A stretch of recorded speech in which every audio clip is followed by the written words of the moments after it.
First tonight, the man accused of killing 50 people in the Christchurch Mosque shootings has been ordered by a judge to undergo a mental health assessment. In an unprecedented court appearance 3 weeks after the attacks, Brenton Tarrant was beamed into the High Court in Christchurch via audio-visual link.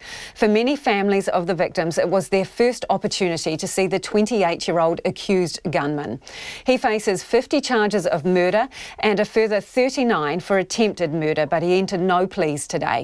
Our court reporter Annika Smith was at the hearing and joins us now via live view from the Justice Precinct in Christchurch.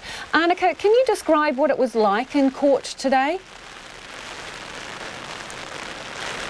Kia ora, Lisa. It was an intense but brief hearing in the High Court at Christchurch this morning. Now, the public gallery was packed with members of the Muslim community, top policemen. We had victims advisors there as well, and as you know, about 24 media outlets from local and international places.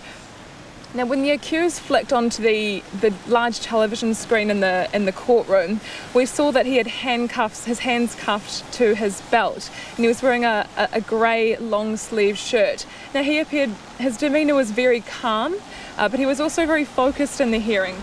We saw him listening intently throughout the entire proceeding. And we initially thought that he would represent himself. But late last night we got confirmation that two Auckland lawyers, Shane Tate and Jonathan Hudson, would be representing him. And we had confirmation just this afternoon from the Ministry of Justice that the accused gunman sought legal aid and was granted it, which is provided to people who can't afford their own lawyers.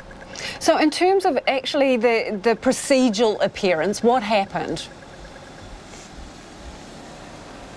Yeah, so this was his first High Court appearance, and it was largely procedural and administrative.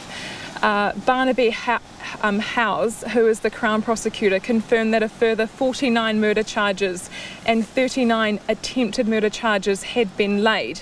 He sought suppression for the name of a woman who was named in the initial single murder charge laid against the accused gunman, who that woman was actually still alive. She hadn't died. He sought suppression for her name and also for the names of the 39 people named in the attempted murder charges. Now, these were granted by Justice Manda. So the accused is now going to undergo a mental health assessment, isn't he?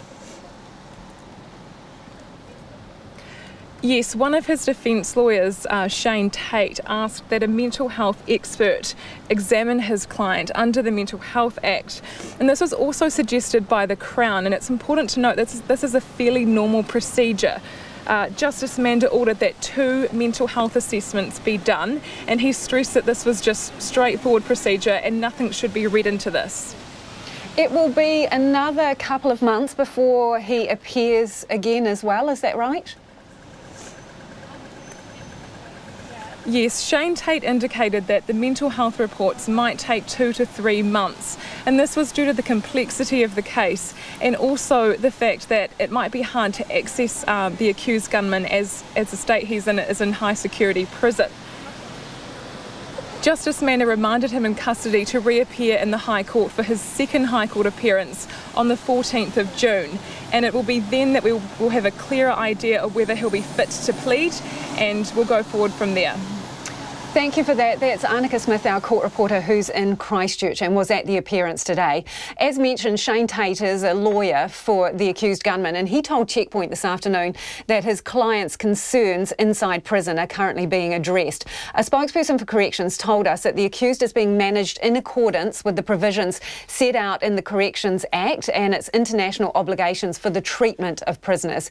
It says at this time he has no access to television, radio or newspapers and no approved visitors.